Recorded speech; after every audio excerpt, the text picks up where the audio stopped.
Welcome, welcome, welcome. I think we'll get it rolling because we've got the online starting as well at 6, so we'll get us started. But welcome to Morley College, everybody, and also to the return of our ACJ lecture series, which is fantastic.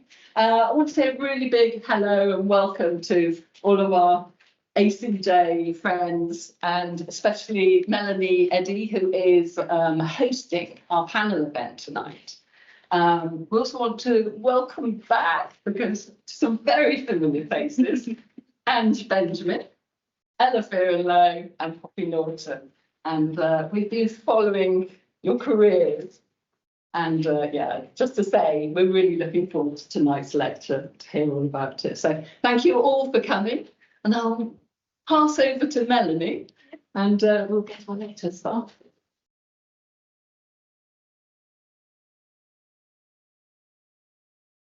Another thank you from me, but just want to start out by saying within contemporary jewelry, we have some exciting contributions to the field from individuals who came to jewelry a little later in their professional lives. And more of us have or will have multiple careers, with at least a third of the workforce in the UK in their second careers, and many individuals having multiples beyond 2. We're very lucky today to have our panel here who will share with us their journeys into a second career in jewelry. And I'd like to thank you, our panel, for joining us this evening. And could I please ask you all to briefly introduce yourself and your connections to both Morley and the J, starting over here with Ella. So Morley College, I retrained in my second career as a jeweller at Morley, starting in 2012. And did most of my training over about 4 years. And ACJ, I joined the year that I graduated from Morley from my second certificate here in 2016, and I've been a member ever since. Yeah. I am Ange. I started my jewellery journey, not actually at Morley, but my first Morley class was back in 2014. And I was lucky enough to be awarded the Morley De Beers Scholarship almost a couple of years ago now. So that's helped me sort of push myself slowly out of my day job into a jewellery career. Good. So as Helen said, I'm Melanie Eddy, and actually I'm going to get in trouble because I don't remember the exact number of years that I've been involved as an ACJ or as an ACJ director, but I do know that it's probably coming up to 18 or 19 years as a member. And I think a decade now. We're close to a decade as a director. So I'm very excited to be here today. And I think Helen will know Morley holds a special place in my heart because I really believe in further education and opportunities for people to access learning in all forms. And I'll pass over to Poppy next. Hi, I'm Poppy Norton. I make design-led statement jewellery, but I did a lot of courses here at Morley, not just jewellery. And Morley's the reason really why I'm a jeweller now. It was so many amazing courses, including the level 2 certificate, which set me on my journey. And the ACJ has been brilliant at supporting me and promoting me throughout as well. So thank you. Thanks, Poppy. So I'm always interested to hear how people came into jewellery. And I like to think that jewellery finds people and not the other way around. And I'm curious to find out more from all of you. So please tell us about your journeys. For example, is there a pivotal moment that led you to embark on this journey with jewellery, or was the path to jewellery kind of a little bit more gentle and winding, a series of experiences or events? Did something particular prompt you to make a change in your career and try something new? Or was it some kind of an interest that was simmering away in the background? So I'm just going to open it up to the panel for them to share their thoughts. I'll go first. I guess my most kind of formative memory of jewellery and silver in particular, from the age of about 5, I was sent to piano lessons, which I was awful at and had to do for many years. But I had a very grand elderly Jamaican piano teacher who was just dripping in silver rings and jewellery. And I think I was more fascinated by watching her hands at work than taking on the instruction. But that whole thing of jewellery as adornment while you work just sort of kicked into my brain, my little childhood brain. And it wasn't until many years after that, having had many years as a physiotherapist, that I then decided to pursue creative passions. So I've always been making things as a child and always had an interest in 3-dimensional structures.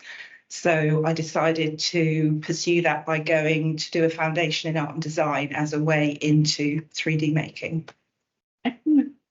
I think similarly, the passion from childhood for making, I recognise. So I think I was endlessly making things, but for some reason that didn't quite feed through in my first career decision making. I come from a family of artists, and I studied art, history of art and film studies at A level. So you would think that maybe I would have gone to art school. But I sort of knew I wasn't a fine artist, and my school was very traditional in what was offered. So I didn't do it. As my first career, I landed up in a completely different direction, which was international. And so actually mine is slightly more accidental in that it was really the birth of my second daughter that led to retraining, because I just couldn't do the international travel for work anymore. And it was a fairly haphazard decision in that I knew it was going to be 3D, and I considered sculpture, ceramics and jewellery. And in the end, I decided jewellery was probably the most commercial and definitely the one I could most easily do at home. And that's what led me to find Morley and start my journey. Really interesting.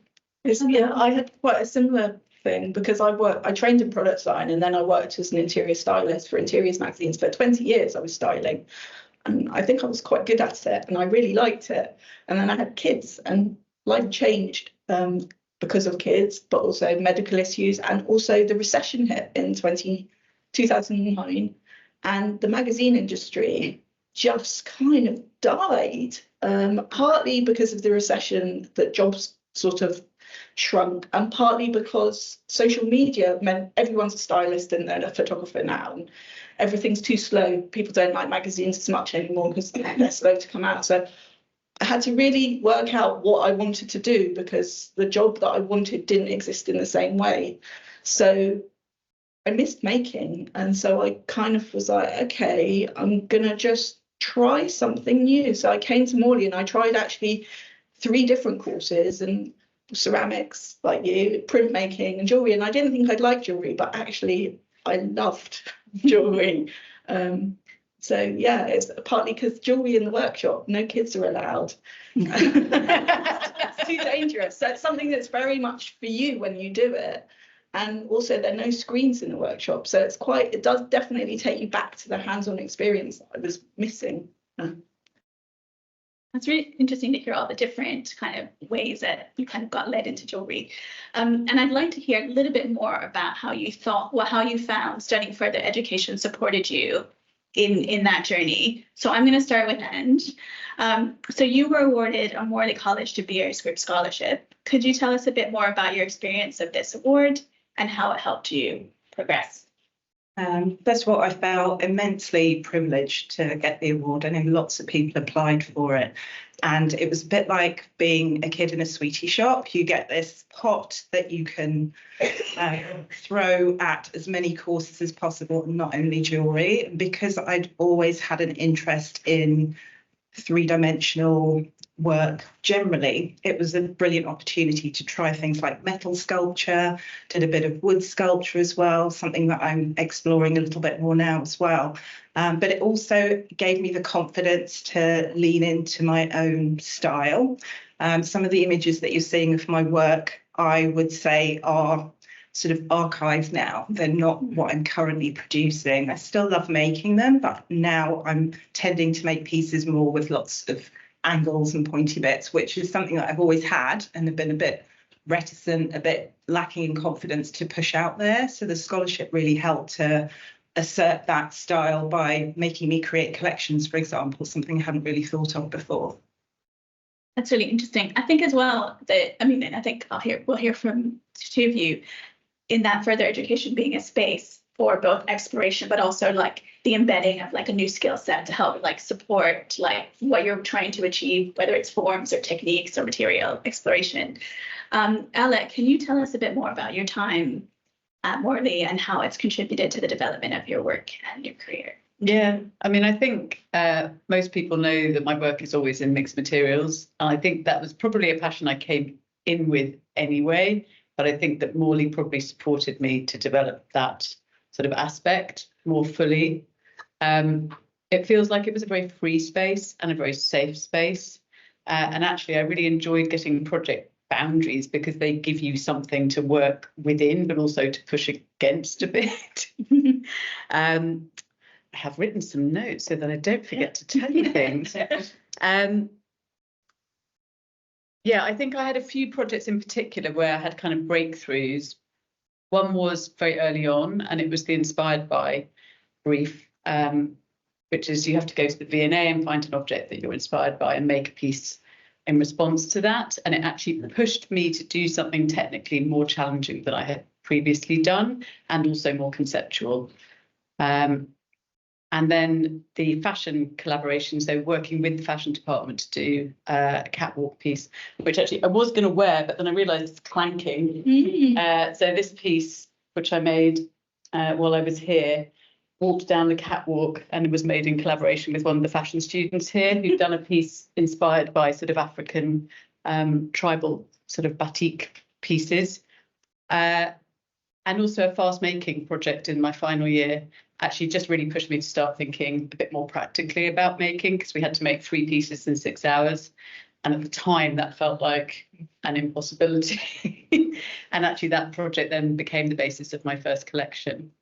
But I would say along the way, I did lots of short courses, and it was there really that I explored materiality. So particular big shout out to Donna Brennan, whose course went unfilled twice before it finally got enough of us to do it.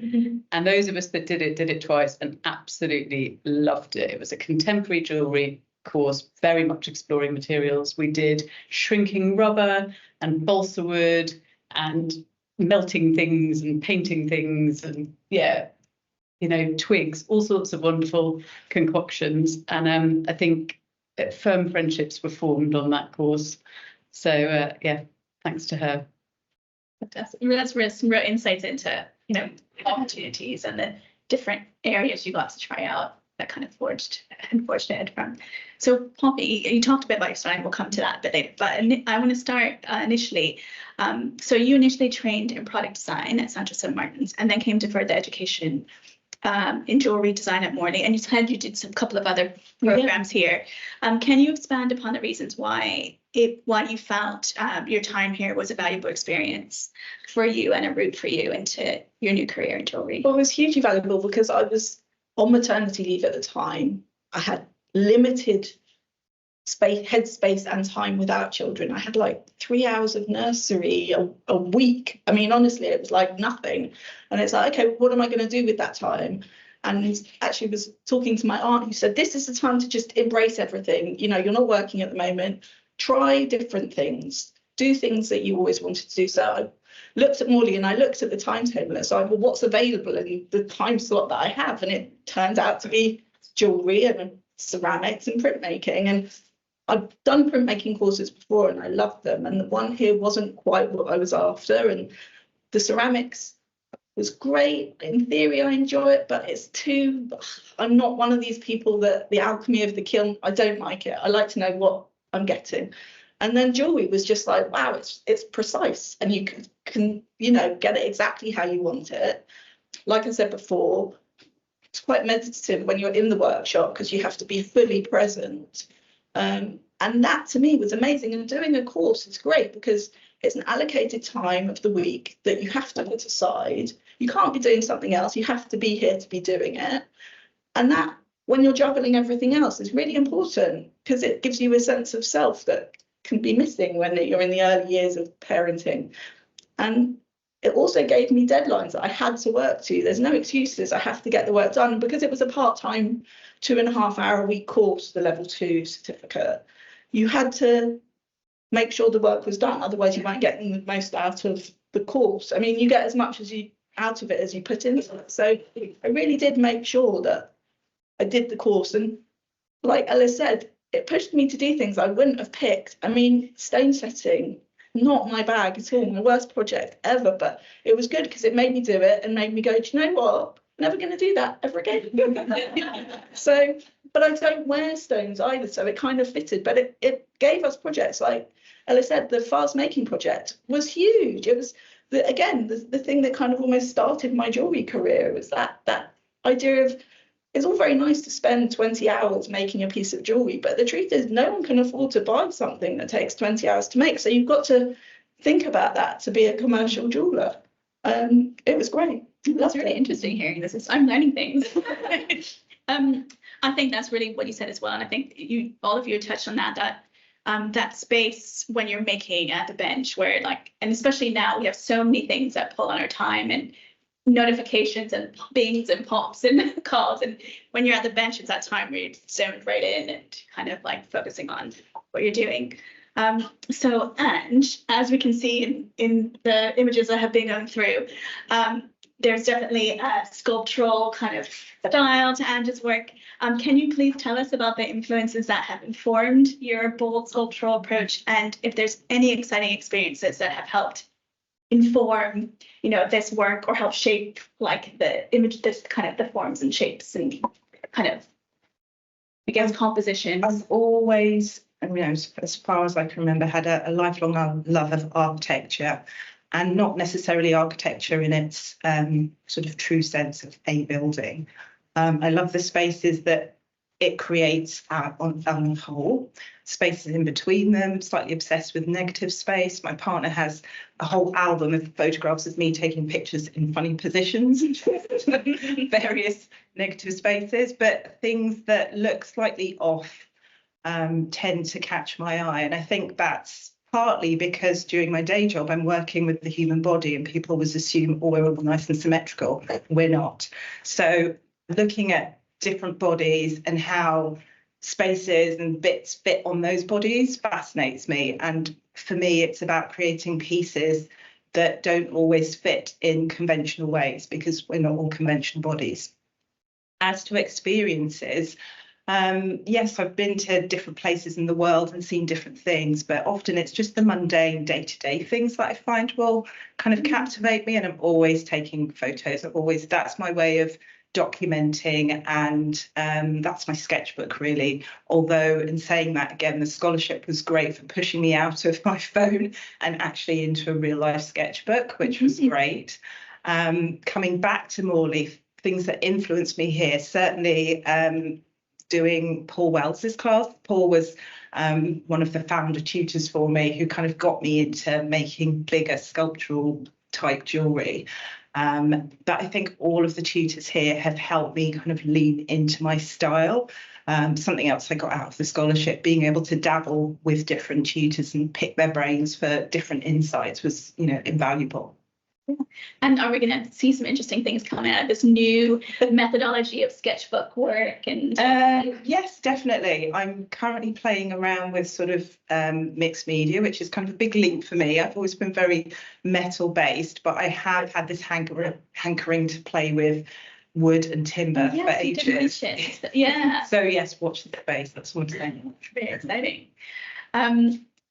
So you talked a little bit about earlier about your kind of work in trend reporting, styling, art directing, and obviously your agility in terms of navigating that changing space.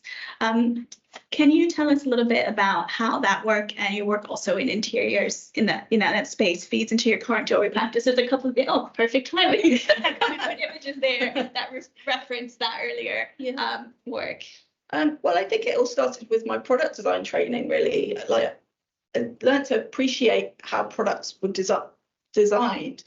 And so when it came to my styling, it was all very much, I wasn't a stylist that put lots of twiddly bits or tweaks and flowers. That was not me. It was all very stylized, very graphic, because I felt like actually if a piece is well designed, it should sit in a space and look beautiful on it in its own right. And it's almost like the hero of the thing. And also, so my jewelry, again, I'm a bit like that. I want it to stand up on its own and just, be a statement. But in the same way, when you create an image as a stylist, you want to give it a flow and a direction. And jewelry's a bit like that too. I design my jewelry to make people's eyes travel across your body in a particular way, and it's used to frame different body parts, to flatter it in different ways. So I think, again, that's quite similar. You literally prompted what I was going to ask you. I was literally going to say, how is the transition from moving from, a environment which you can control in terms of the image to like taking that almost like curation of the body, as it were? Well, I kind of design in a mirror almost. I've never been a drawer. I did art A level. I made sculptures and took photos of them. I've never been someone that's really brilliant at drawing, and I don't like designing in a sketchbook. It just doesn't excite me.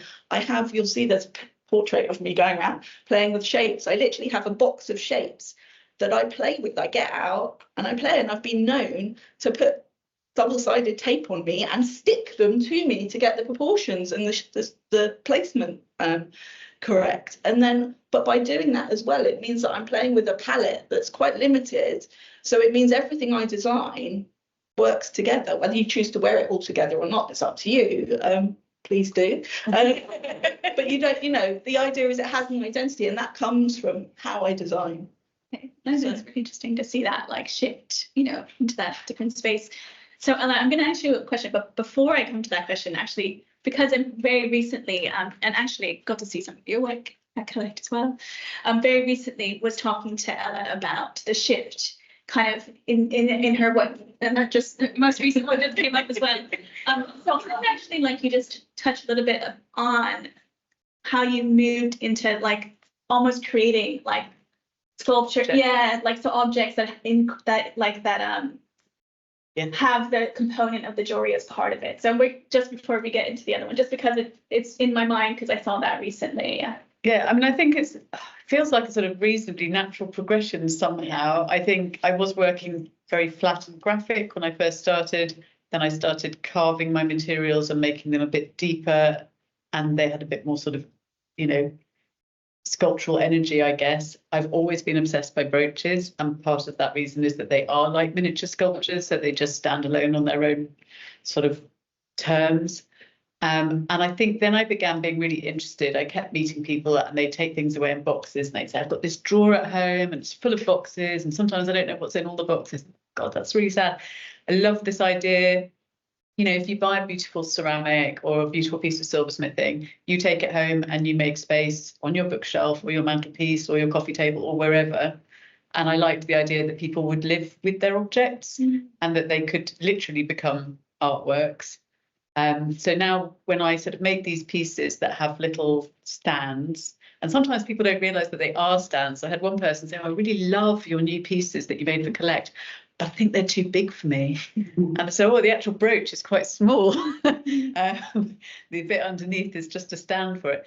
But I now sell them with a very basic little sort of glass dome, but just, that's a sort of starter thing. People might then want to go on and put it under something else.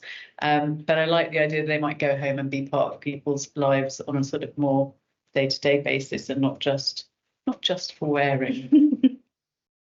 So just to continue with the question I was going to ask was, can you tell us a little bit about how networks and memberships, being as we are part of a membership organization here at ACJ, how they've been a key for you to your second career kind of progression and success, and both kind of personal connections, but also like associations and like wider networks. I mean, I think, both the sort of formal and informal networks have been hugely important in sort of spurring me on, giving me opportunities, and particularly those kind of peer relationships. So since leaving Morley in 2016, I have been a member of ACJ, Goldsmith Centre Creative Links, AN, which I think is the artist's newsletter, Design Nation. I was a supporter of contemporary British silversmiths for a couple of years, and I was part of London Creative Network at Cockpit Arts, which unfortunately no longer exists because it was amazing. That was European Union funded. So sadly has gone by the wayside. But I think also there are a lot of personal networks that have been very important, not least of all the group that I sort of graduated with from Morley and the different groups of peers that I've met along the way through different opportunities. So I did Getting Started at Goldsmith Centre, and actually it was still in person at that time. So we were 25 people basically locked in a room for a week. You get to know those people very well and you stay in touch. So actually I've done things with lots of those people since then, and even just staying in touch and supporting each other on a personal level, which is amazing. I would say the kind of peer network and collaboration potential has been really important, but actually also there's been quite a lot of technical learning through those groups. So Contemporary British Silversmiths in the lockdowns ran the most extraordinary technical Zooms where their members shared incredibly openly their technical knowledge with the other members. So just fascinating as a jeweler to be able to just tune into those and learn so much, and suddenly all sorts of terminology fell into place for me, and I really began to understand that side of our sector so much better, and also just made a whole new group of potential friends, which is really nice. Similarly with the Cockpit Arts and Design Nation, offering support just on things like business, so not just the sort of jewelry side of things, but actually how to develop your, what you're doing. And I've also had funding. So ACJ supported me to work with Zoe Arnold. I've had funding from AN to do a bursary in silversmithing at West Dean. So yeah, I think it's just so many levels on which those things work. But actually the one that would surprise me the most looking back now is that Cockpit Arts and Design Nation are both communities of makers across a whole range of disciplines. And actually, as a jeweler, it's been really interesting and exciting and important for me to develop those relationships. And what I've found is that I'm incredibly drawn to textile makers and have done some talks and considered collaborations with people working in textiles, and also talking to people making things in a more sculptural way. So most recently, I've been exploring the possibility of a collaboration with Ash and Plum, who are wood turners, and that relationship came about through Design Nation. Oh, some of the bits of, well, I was going to say some of the bits are wood, aren't they? And then, So yeah, we actually applied last year to do something together. Unfortunately, that didn't come off, but I know that there will come a natural moment where we will get to do that. So, but yeah, and at the more sort of frivolous end, I'm part of something called the Jewelry Ladies, and we don't have a formal name, but it's basically me and lots of people from Morley. So it's actually people who know the Morley crowd. It's myself, Helen, Zoe, Annette, Donna Brennan, and an artist called Sally who used to study with some of us. And we just go out and do fun things together. Sometimes we make things, sometimes we go places. So yeah, I think those networks have been so important, both when you're sort of doing your own thing or something's gone wrong or you don't know how to achieve something and you can reach out. Yeah. But I think also in kind of buoying those sort of creative energies and making you feel supported as you move forward. Definitely. I think, well, depending on how you're working, whether you're working at home or in a shared workshop space, like it can be quite isolating. So having those opportunities to connect one-on-one, whether it's just with like people that you know that are creative or in jewelry, or it's more through more formal structures like the ACJ. I mean, I know for me, when I first came to the UK, like I actually have to say most of the connections and most of the network that has grown from that time came through being invited to an ACJ, at the time was an ACJ London meeting by somebody, and then kind of going from there, meeting other people, and that kind of grew from there. And later on, it grew into opportunities to get involved in education, because it's like, one little step and one little branch opens up to like another branch. But actually, you've both, I think, a couple of things that have been said have prompted me actually to ask you guys about, in terms of networks and connections. And you mentioned about the change to your work due to like social media and the shift, but actually all of you do engage on, you engage on social media, your images are up there, and you've done some work in television as well.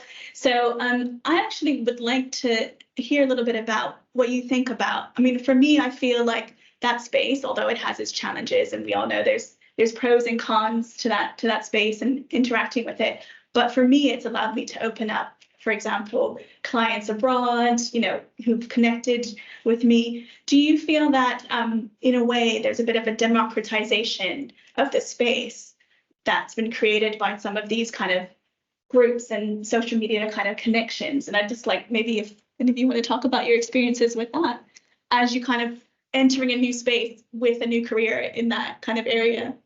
Well, I think it's a balance. I think, people train and work really hard and have earned their place there. And this sounds really snobby, but, we do live in a democracy, but there is something to be said for people that have trained as something. Because when you pay me for my work, you're not just paying me for the, 4 hours it took me to make it. You're paying me for my years of training that led me to this place. I'm not just a jewelry designer, I'm a product designer and a stylist as well, and all that's fed into it.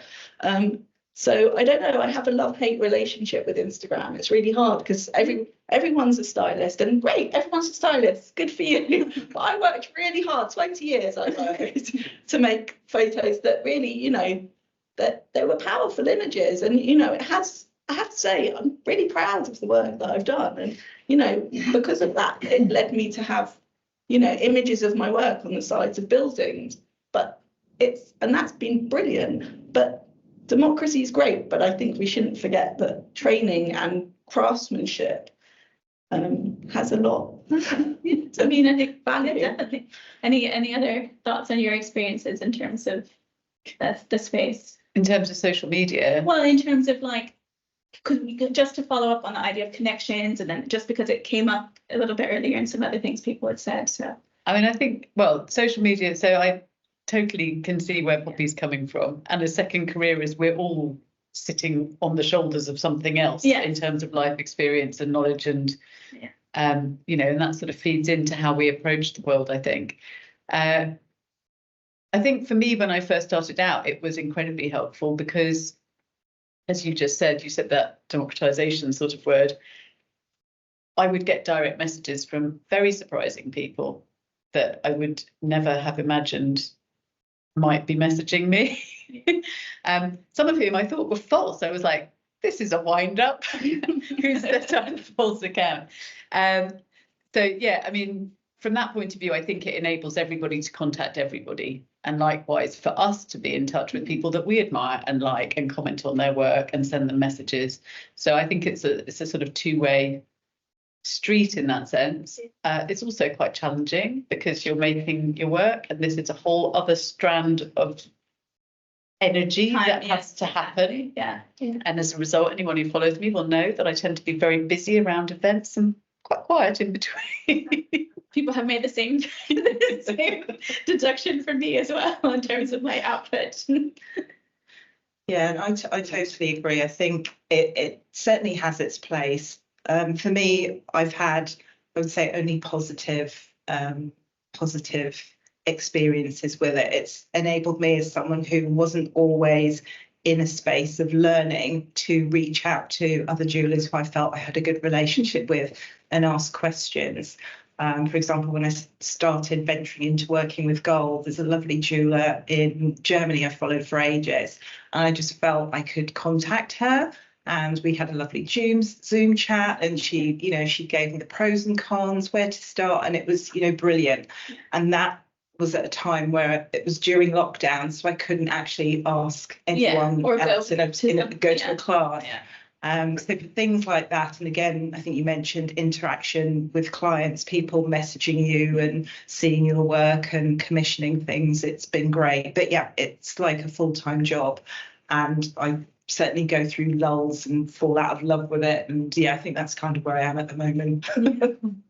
So as you can see from the images here, that, all three of the individuals here have a unique voice in terms of their work. But I'm interested to understand that, being, and you mentioned earlier about having the filter, and you mentioned about the experience coming from somewhere else and filtering into what you're doing now. Do you think that you see your practice through the lens of your first career experience and bring insights from that into your work approach? Like, is it something that you're aware of, or is it something you're actively doing in terms of your perspective, or are you kind of like compartmentalizing like elements that come from different parts of your life experience that have led you to this space? Just interested to know how it is for. I think a bit of both. I found this question quite interesting because my two careers are so radically different. So my first career, which I didn't say earlier, is in international development. So I'm trained as a South Asianist academically, and I spent a lot of time working in South and Southeast Asia on big sort of social development projects and with partner organisations and NGOs and so on. So directly, no. However, I have realised that having travelled a lot has probably filtered into my design process. Mhm. There's definitely quite a lot of South Asian references in my work, and also other sort of global references. And I think in terms of how I approach being in the sector as a whole, yes, it has, because I think all of my previous jobs relied on my ability to build relationships and collaborate and network and share with people. And I think that that's very true to how I am in this sector as well. And that's really benefited me. So like really in the sense that the supporting kind of soft skills that surround the actual design and making aspect of it. It's really interesting. Thank you. Anything? I think I came, but it would have been a more natural progression if I had gone, do you know what I want to design and make? I'm going to do homeware products or furniture, because that was my world. my world. But because I had been so immersed in it, I think I was kind of overwhelmed with knowledge and the feeling that, well, anything I do has actually been done before. So jewelry was great for me because I had no knowledge, and I still have really limited knowledge. I have people coming up going, oh, have you seen so-and-so's work? Or it's a bit like so-and-so's work. And I sound so stupid to everybody because I say no. Because the truth is, on purpose, I've gone, I want to get inspiration from everywhere. Textiles, ceramics, furniture, scaffolding, roofing tiles, brickwork, whatever. I don't really want to get my inspiration from jewelry. I think that's a good practice. Yeah, because it starts to hinder your creativity, because you start to design it and they go, oh, it looks a bit like so-and-so's work. And it's like, well, I have if any of my work looks like anyone else's work out there, I have no idea. It's not on purpose. So, and it's come through a place of play and exploration. So in some ways, my experience of my previous career sort of fed into Do you think that because, like you said, it was such a shift that it was like, in a sense, like you mentioned, playfulness, there was that excitement and enthusiasm because it was like a new absolutely. And I think to anyone designing anything, everything's been done before. We live in a cyclical fashion. My kids are wearing what I wore as a teenager. It's just how it is. Everything based on something historical and then given a tweak, and it's the same. So I think you just have to kind of be free and not get too caught up in other people's work. And you mentioned earlier, Ange, about being, with your work being so involved in understanding about dynamics of how the body works and all that kind of, and then that feeding in to some extent, not just to your work, but in terms of where you saw inspiration in terms of like the architecture. Is there anything else that you'd like to let us know about in terms of like that approach, in terms of like, do you kind of keep it separate, or is it more like it informs it in a holistic way? Yeah, I think it's certainly for me, I'd say it's subliminal and holistic. I'm a sports physiotherapist is my sort of genre of physio. So it's very physical, very hands-on. So the type of jewelry that I enjoy making is very physical. It's very, I love the process of making, and often the outcome isn't necessarily planned. It's all through, exploration and play with my hands, and I quite like the tussle of it all. So from that point of view, I think it does influence. And also, as I mentioned earlier, having pieces that don't necessarily sit on the body in a conventional way. I really love playing with that because it's a bit jarring. I like things that sort of make people go, oh, okay, I'm not sure if I like that, but yeah. That's really interesting to see all those different like elements kind of coming in. So I have another question for you guys. What advice, if any, do you have for people? And this is just open, so any of you can respond how you want to. What advice, if any, do you have for people who are considering a change in career? Preferably to come into jewelry, of course. Not that we're. Is there anything you would like to share that you would have liked to have known before you set off on this path? Oh, I think for the change in career, I don't know. I mean, I think be brave and just do it, because actually whether you land up doing that thing or not, you're going to learn something probably about yourself and maybe about the rest of the world in the process that will help you, whether it helps tell you that that is or isn't the right thing, and whether it lands up being something that you develop. I think, yeah, be brave. Yeah, I'd agree with that. Try things. You don't know what you're going to like. And the only way you're going to know is by trying it. But also don't think that if you say, I'm going to become a jeweler, that you have to say goodbye to everything else you've done before. I think we live in an age of portfolio careers, and financially, no one's ever going to make a great living through being a jeweler unless they're like, I don't know because I don't know any jewelers. But it's really difficult. It's really difficult. And I think there's that feeling as well that, oh, I've set up my website, I've built my website. People will come to it. I built my website, poppynorton.com, for all of you that want to visit it, but it's not a case, it's not a magic thing that happens overnight. It's that thing of, God, you have to become everything as a small business owner.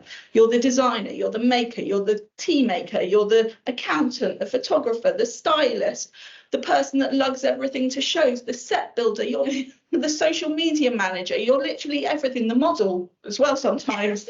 You're everything. And so I think, yeah, training to be a thing doesn't really exist, especially if you're a small business owner. You're everything. Definitely. Anything you want?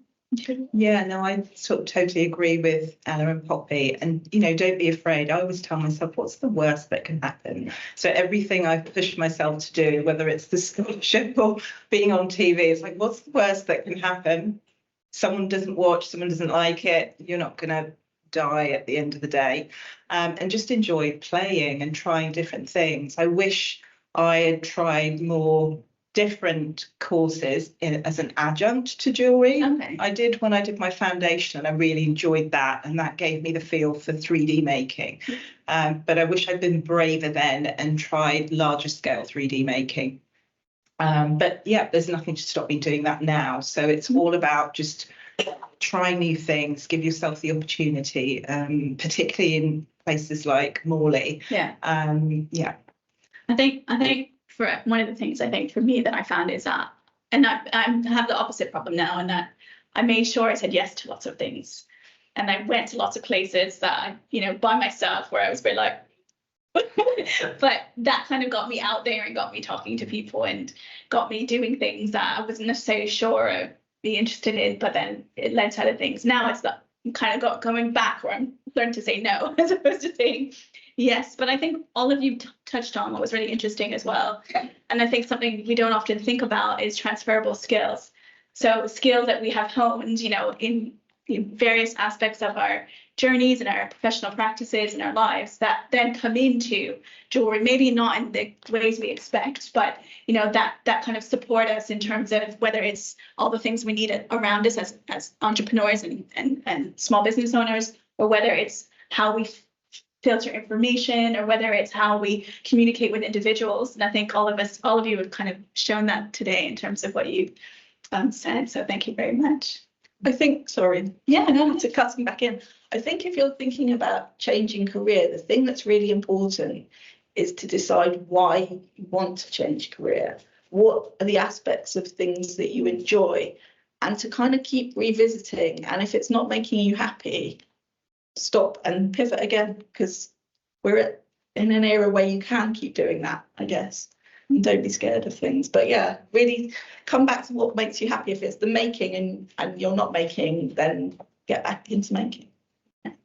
So I just want to give an opportunity to the panel if there's anything that they want to touch on or highlight that we haven't covered before we go over to the audience first for some questions, and then we'll reach out to the online kind of participants. So just wanted to open the field up in case there's something that you're thinking, oh, I didn't say this, and so, yeah. No. I mean, I'm just going to big up Morley College. Yeah. I definitely wouldn't be here without Morley. I think all the tutors I had were exceptional, and they all pushed me, poked me. Talking about sketchbooks earlier, but Anastasia in my first year here, she knew I could draw, she knew I'd done art A level, but I refused to do it. And she kept saying, looking forward to seeing that sketchbook, Ella, where's that sketch? Where's the sketches? I haven't seen your sketches yet. She just kept on at me until eventually my sketchbook developed. And now I do. That is how I design. I do design.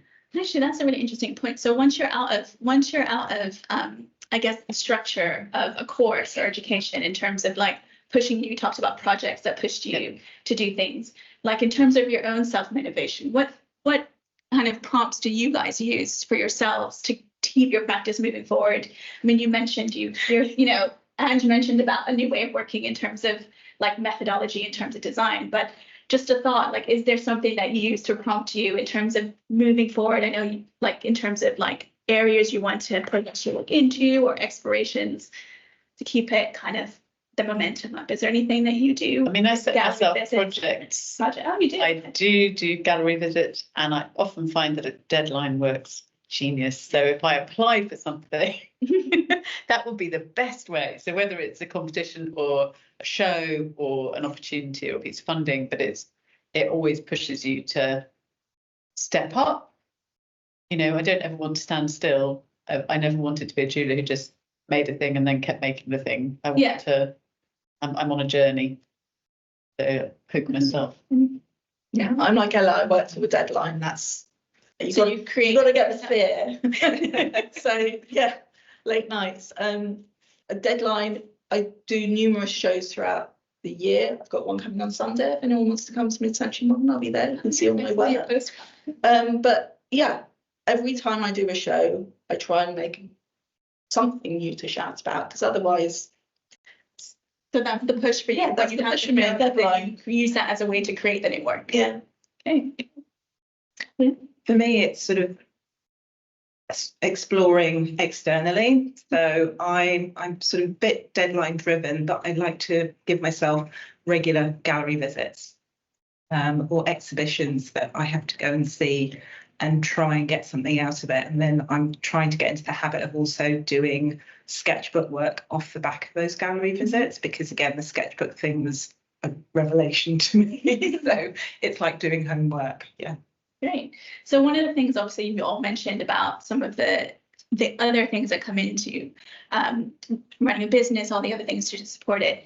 And you've all kind of touched on, this is something obviously that happens when you're in further education. You have, in a way, you have license to explore and to play, because like that's part of the process. Like, how do you safeguard that when you have shows to prepare for, or custom orders, or like, you know, stock that you're creating? Like, do you guys create like a space for yourself to just play at all in terms of your practice? I know I'm really bad at doing that. I'm trying to learn to do that more often. So that's why I'm asking you that. I mean, I think space has been carved out for me twice in the last few years, not because I made it, but because it just came, and it sort of came at the right times. And once was due to a sort of set of personal circumstances that just put my work on hold. And once was COVID. So I think COVID came, I'd been in business maybe for 3.5 years or something, 4 years. And it was really beginning to feel like it was snowballing and getting really exciting. And I was really busy and loads of plans. And then suddenly COVID came and just stopped us all dead. But actually, it was a good moment for me to stop dead, because it made me do exactly what it's just sort of step back a little bit and assess the situation and say, well, what's working for me and what's not working, and maybe push myself forward a bit more to do slightly more exciting work. So That's good to hear. I try and learn something new. So something that's You haven't done tweaking different bits of my brain. I just feel like I need a reboot. So whether it's, you know, a language, or usually it would be something creative, something using my hands. But I find that's a good way of just jump starting me.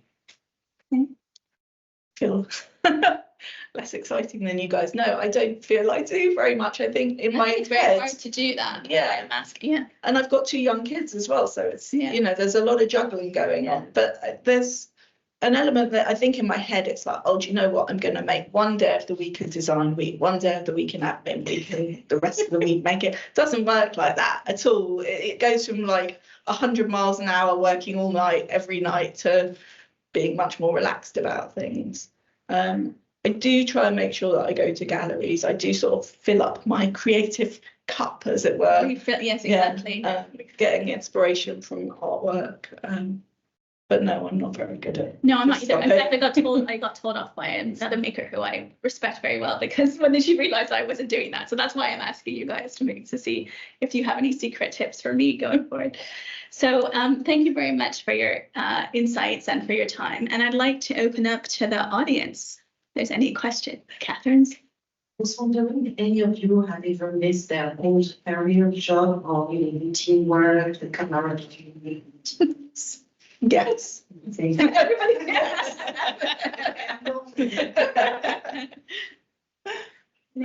Yeah, no, I hugely miss being a stylist and working in series magazines. Unfortunately, the way it was isn't the way it is now. So you're And missing like a previous. yeah, it doesn't exist in the same way it did. I was in control of, you know, my whole section of a magazine was mine to do whatever I wanted with. It was amazing. I loved that creative freedom. I loved working with the team. I loved working with the photographer. Now I'm, you know, in a shed in my garden working on my own, and it's not the same, and I do miss it. And I think it's also hard because when I was working in magazines, I almost felt like it validated what I was doing. And, you know, look, You had a, yeah, you had the- I'm successful, I'm in a magazine, you know, brilliant. And now it's like I'm in my garden in the Well, I do think you do have workshop. some things to celebrate. no, absolutely, and I'm really proud. I've had a really good year. It's been amazing, but it is hard. It's really hard. I have total imposter syndrome. Huge. don't Well, I do. Thank you. think like a man. They're crafts. Thank you, Catherine. Any other questions from the audience? Yeah, Lynn. If you could take a piece of jewellery from V&A Jewellery Gallery, what would it be? Oh. Oh, I think it would probably be that Calder necklace because I've tried to draw it 350,000 times and I can never quite, it's so simple and yet not. So I think I would have to get that on the table. I've got so many pictures on my phone of different bits that I Yeah. probably would take, but they tend to be the big ornate neck pieces, those bits that totally fascinate me. No, not so much gemstones. It's more, again, it's all about the structure for me, the things that, you know, encompass the body in some way or frame the body in quite a bold way. And I'd much rather go to the furniture gallery. Is there a particular piece from a particular designer that you're like, Well, I'll have all of it. No, if it's in the V&A, I'll have all of it. It all has merit. It's all great. And there's many pieces of jewellery that are beautiful, but on purpose, I don't immerse myself in the jewellery gallery. I'm gonna add my one in there, even though I mean, I couldn't really decide in terms of the contemporary jewelry section. That would be too difficult. But there is, because I was very lucky back in 2008 to spend some time when the new gallery, just before it opened, installing pieces, sitting there.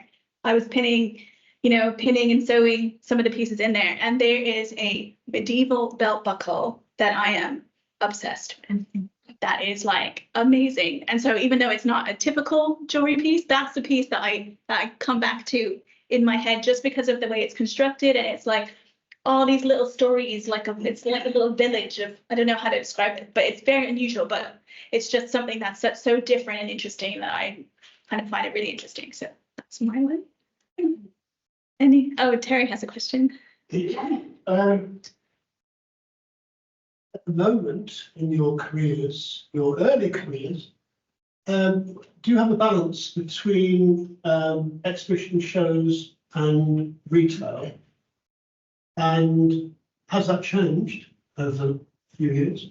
And can you see it developing in the same way or another way as a different balance or exclusively rather than the other? For instance, how does that work for you? I think things are changing so quickly as well, though, that I think you can't say this is how I work because, you know, last year was brilliant. This year's been really difficult for me personally. It's just, I don't know if you guys have this sort of, A lot of people. life's just gone really difficult. So you have to keep pivoting. And I don't personally feel that I found a great balance yet. I know that I like doing my own shows because I think the best person to sell my work is me. Because I can talk about it, because I wear it, because a lot of my pieces aren't just sort of to be worn in one way. They're, you know, really turn them around, play with it. That's the idea of it. Some of this necklace here moves. I mean, everything changes. So I think remembering that you're your best person to sell your work is quite an important thing. Yeah, and I'm like you too, in the sense that when things are sold and I'm not there, I miss that interaction. Like I miss that interaction of the person who's bought it and understanding why they've chosen it, or if they're gifting it to somebody, you know, that is definitely an important kind of special connection, I find.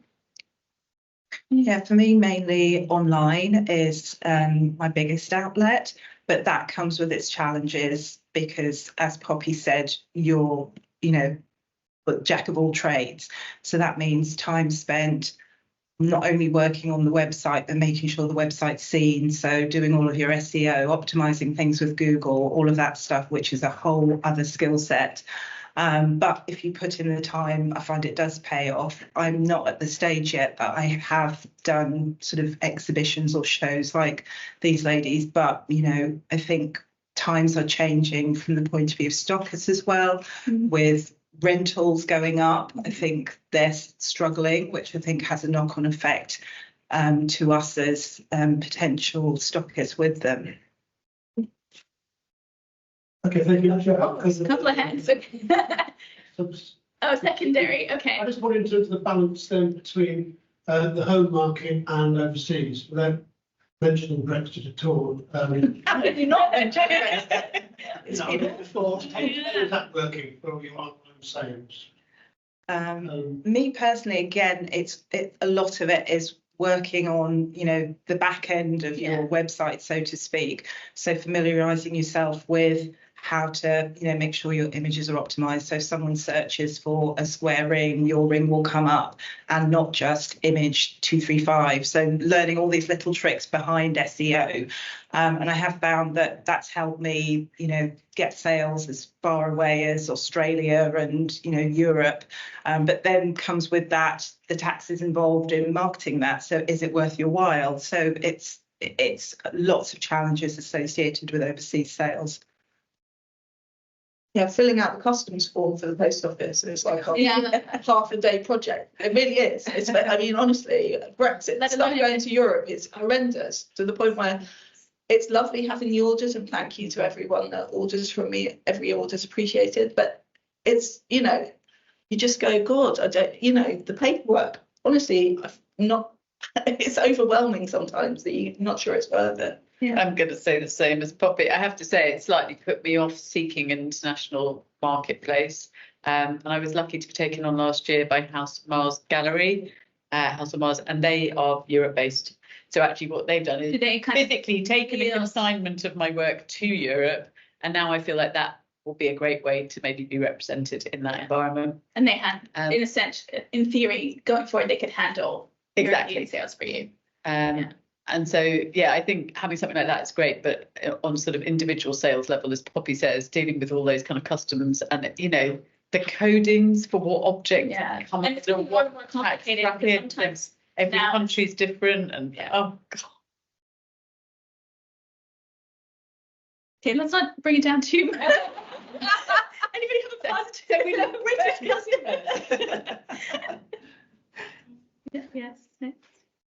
Hi, guys, thanks very much for that brilliant talk. It's really nice to see like the range of different pieces for the audience, and obviously you've got a bit of a mixed audience here, but what does strike me is that not one size fits all. So if people are in the audience and they're like, shall I take the tentative step here? Maybe you've inspired them to do that. And I think that one size, you know, doesn't fit all is really the thing that maybe has come across. Because it is your second career, if I asked each of you how many hours you put to this a week, you could probably tell me that it was never as much as in your first career, or maybe parallel. I don't know. Because obviously within our lives, all our other facets, so it's like feng shui, it's only a third. We can only apply a third of ourselves to it. But my God, that third is huge. So with children and like your honesty about what you had to work around is really refreshing. Yeah. You know, you all hear these stories and we're fed these images of people You understand what I mean by that. But you know, refreshing to sort of like the question of, well, if this doesn't work, what are you going to do? And the question is, if this doesn't work, at some level it will work because it gives you the way through to the next stage, I suppose. And I suppose that's all I want to sort of say is, and also I do want to ask you to give us an average of how many hours a week you work. Maths. Genuinely no idea. No, I'm terrible. I've got all these apps that are meant to time how long I take doing Yeah, things. I've tried them too, a and day. yeah. It just doesn't work for me. The truth of the matter is, when I'm busy, it can be crazy hours and 7 days a week, and then other times I have a month off and I do nothing. So yes, that's one of the things I do like about it, is that I can sort of push and pull as the needs of my sort of family and other things. Your life leads your what you can potentially fulfill in that time. I remember thinking in the run up to Christmas, my family might disagree with that. Yeah. The kids going, "Where's mom?" And the answer is always in the studio. Yeah. Are you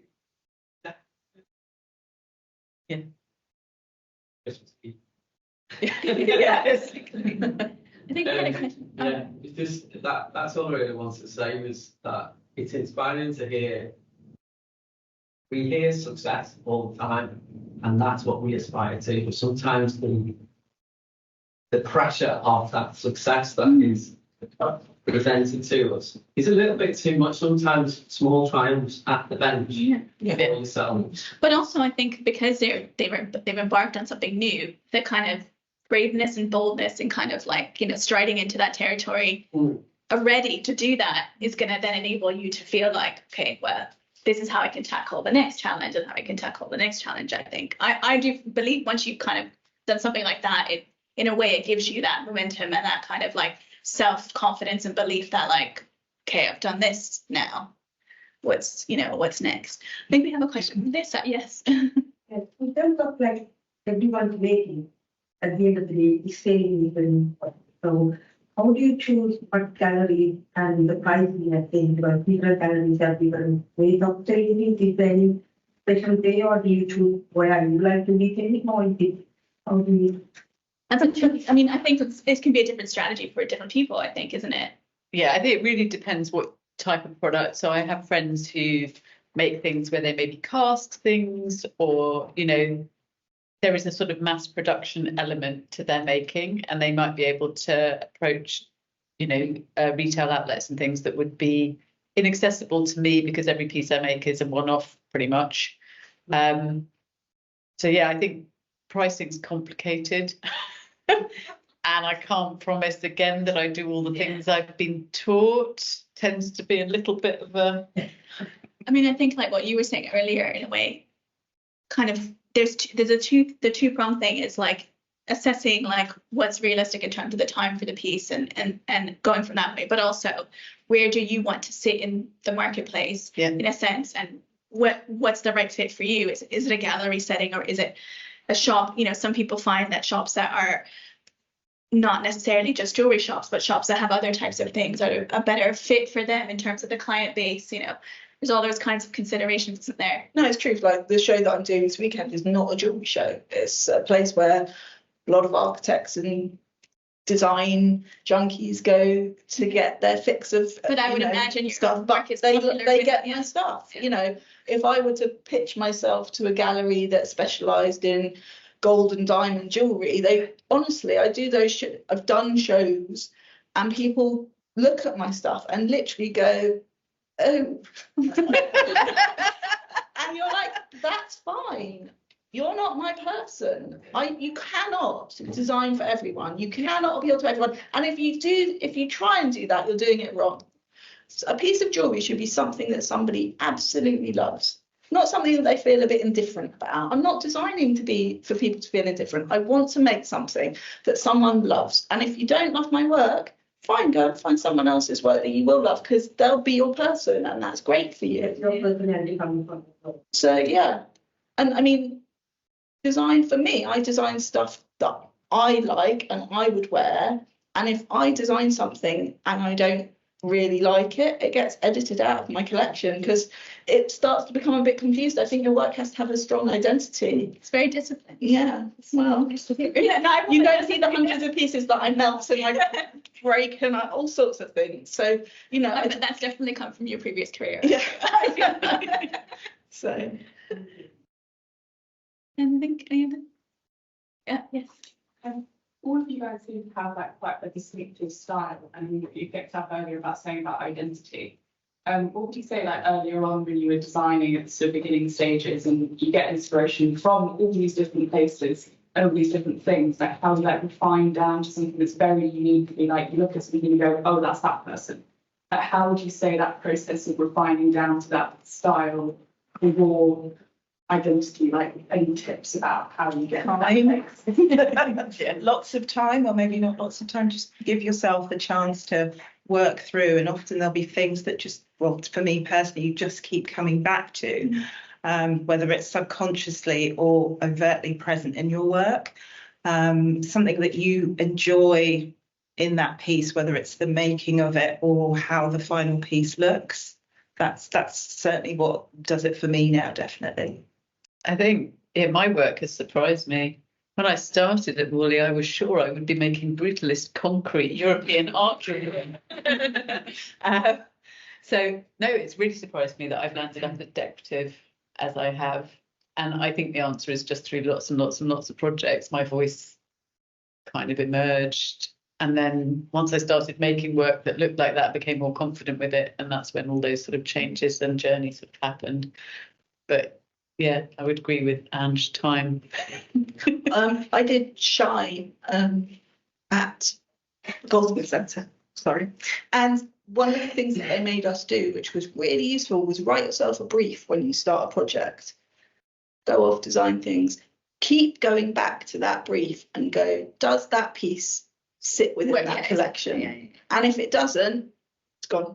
You know, you have to be quite disciplined, and you know, you can mood board. It's like when you pick an outfit. When you go shopping for clothes, You know your preferences. Yeah. you know what you like. It's a bit like that. What material do you like to work in? What style do you like? But don't look at jewelry. Look at other things and you know, hone the inspiration from those things, because then you won't feel so inhibited by going, oh, but that's a bit like their work.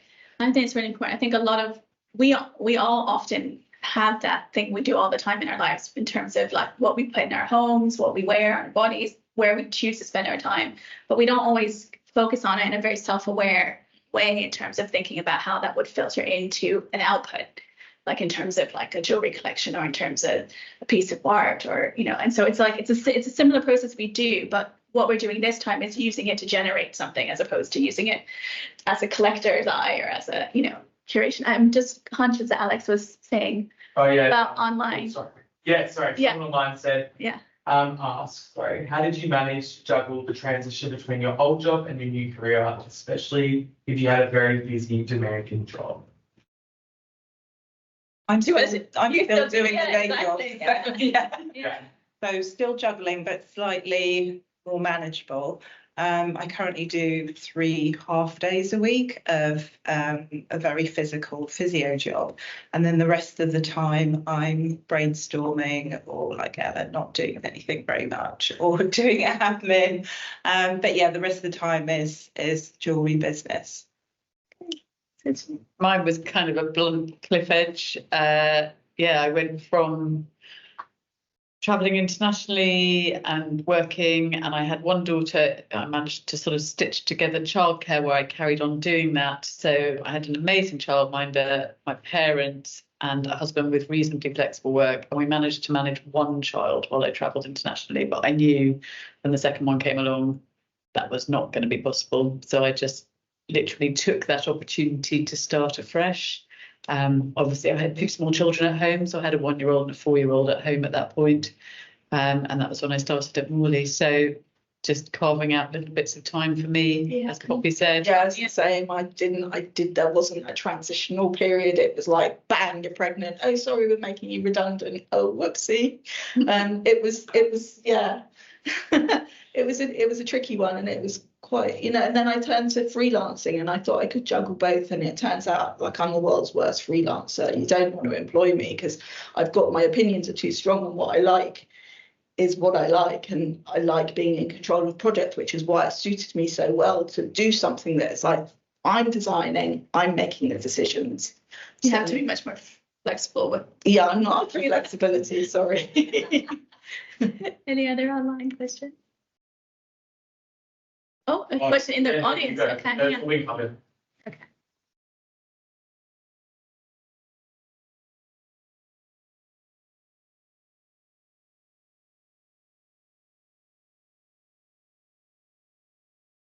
Yeah.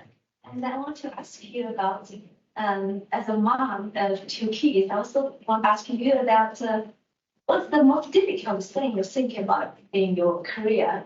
Is about how you get your inspiration, or you think about marketing, or just your relationship with family? It's the most difficult thing. No. Drag them to all the exhibitions. It's good for them. It is. Art education isn't enough. So I take them and I enrich their lives. And if you're watching at home, kids, hi.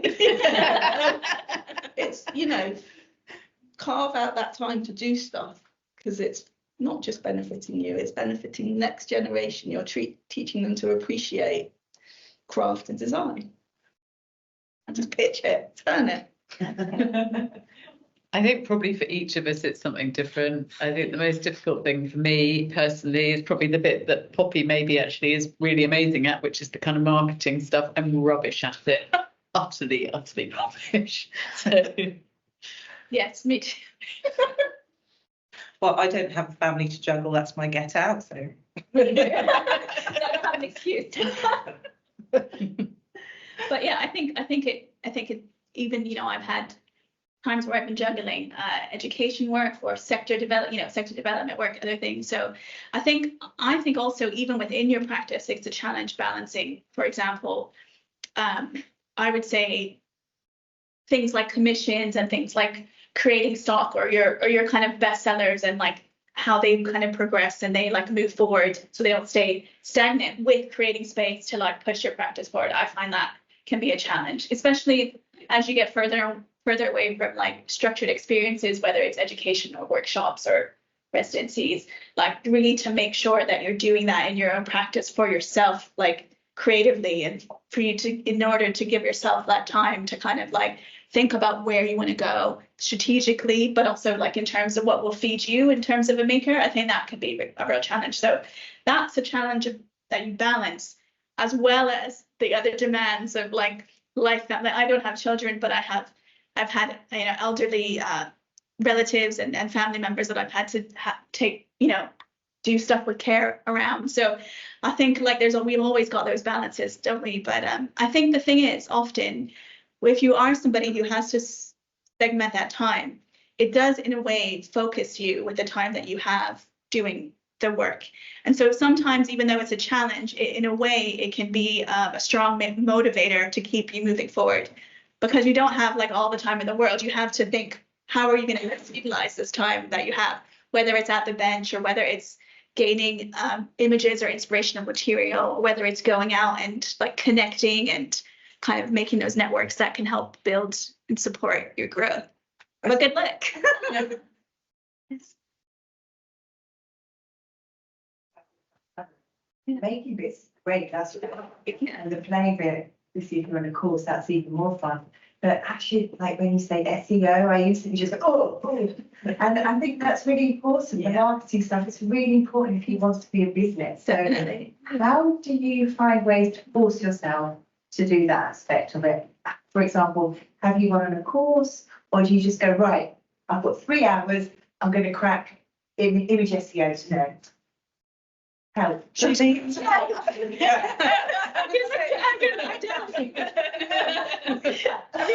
like messaging out. I wouldn't say I've cracked it, but I'm quite sort of stubborn. If I don't know something, like if it's to change a light bulb, if I know it's not going to electrocute me, I'll give it a go. So same with learning about SEO. If I know it's not going to crash my computer, I was able to find a really great Facebook group all about business SEO, and it was geared at small businesses, people who knew absolutely nothing. And initially it was really scary, you know, literally taking your images and doing this and thinking, oh my God, am I going to delete my image if I do this? And just learning step by step to the point where I now set myself back then and try and stick to an hour a week of admin. And whether that is optimizing my pages on Google, making sure I haven't got any broken links on my website, all of these things, because as I think you mentioned earlier, Mel, we can have a website, or Poppy said, and put it out there. Nothing happens, crickets, unless you have all the back stuff. Yeah. And until I can afford to pay someone to do that all for me, I have to do it myself. Yeah, but also, like you said, it needs maintenance, right? Yeah, It's not something that just, once it's there, it just exists. Yeah, I mean, if you do want to sell your stuff, there's no point making lots of pretty things and putting them online and just, you know, praying. It's not going to happen. You have to put in the sort of groundwork. But I always say, if I can do it, and I'm a real technophobe, anyone can do it. I think I'm just really stubborn and make myself do these things. But yeah, feel free to DM me if you want. Yes, please. Everybody. That's a whole other yeah. I think we might have time for one final question before we kind of, is it online? Yeah. Someone said, I'd love to hear from Ange about her experience of working in television and how it helped develop her career. It was really daunting, and as I think I mentioned before, I throw myself in at the deep end with things, and I wouldn't necessarily call myself an outgoing person. I was chatting to Poppy earlier, and I said I'm an extroverted introvert. I dress the way I don't feel. I'm a relatively shy person, so doing the whole TV thing was a really big step. Going for the audition, having several stages, and even to the point where they said, okay, you've been chosen. Do I really want to do this? No. But it was a brilliant experience. The crew were amazing. You know, they treated everyone, all the makers, really respectfully, brought out all the best in us. And I think obviously they want it to be good TV, but we felt really looked after. In terms of how it's helped my career, it certainly exposed my work to a wider audience in the UK, which has been great. You know, I'm working on some lovely commissions off the back of it and have had some lovely sales. And it's really strange. As soon as the show aired, people were buying stuff, but people were also messaging me and saying, oh, I've just seen you on TV. I'm like, I know, I was there.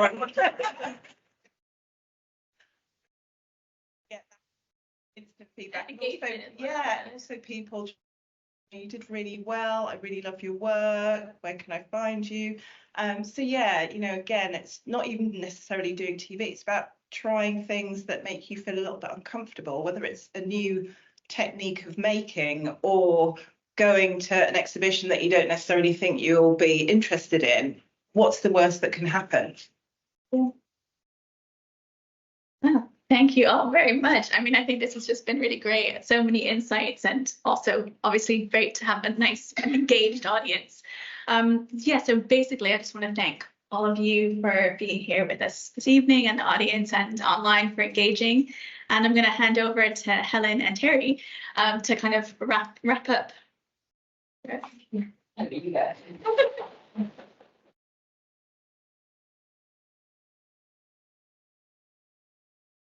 Well, thank you all very much. Sorry, Terry Hunt, Chair of the ACJ, there's so many words that I could say in relation to this wonderful link that the ACJ has with Morley, but very specifically, what we've seen tonight is very varied work, very varied careers, and as I said, early careers. One of the things that when you get to my age, you have a certain perspective of things. And certainly it's been great to actually watch these particular individuals with and in their early careers. I look forward to their continuation. But in terms of another aspect of the perspective which I'm able to bring. Many of you know that I've been connected with, shall we say, Birmingham School of Jewellery for many years. And in the 60s, sorry, it was started in 1890, but in the 60s, 1960s and early 70s, the headmaster of the school at that time, and yes, he was called the headmaster, was Ralph Baxendale, silversmith.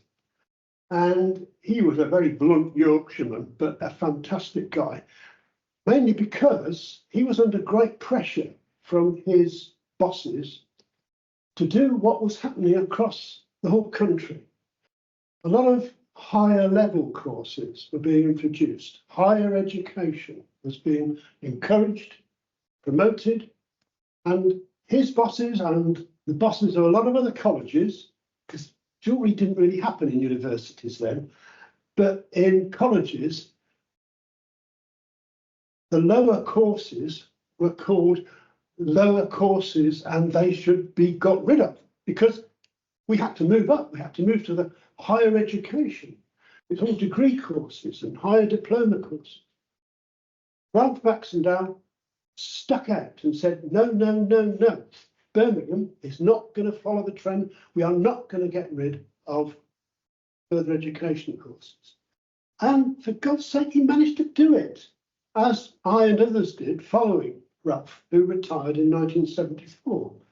And not many people currently involved with the School of Jewellery realise that what they owe to the likes of Ralph Baxendale in continuing that involvement with further education. What I'm saying is that's my experience of Birmingham, but it's why we're so pleased in the ACJ to promote and continue and work with Morley College. Because as we've heard tonight, Morley College does a fantastic job. Okay, it does a fantastic job actually in everything else, doesn't it? The room we were in earlier, obviously they were teaching Italian, that was all I've done. We've just did the music with wafting through the windows. You know, all the range of things that they do here, it's wonderful. But of course, for us, the main thing they do here is jewellery, and they do it really, really well. So a big round of applause, please, not just for all these people around here, but for Morley College.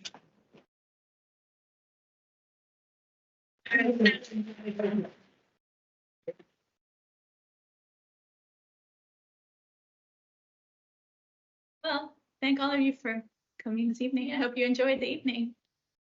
Thank you very much.